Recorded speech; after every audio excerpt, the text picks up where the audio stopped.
Сейчас полетит. Это трудно. Поверь.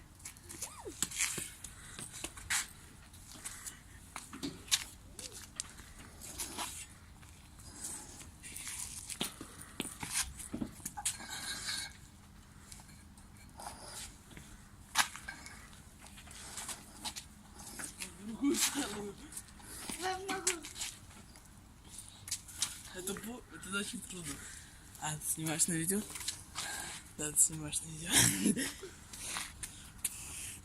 Еще немножко усилий, и мы полетим. Вообще-то в другую сторону надо крутить. Вот в эту.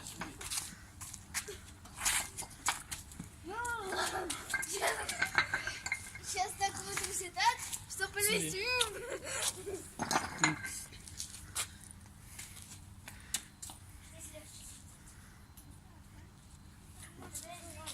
Надо включить мотор и это салатик сделать.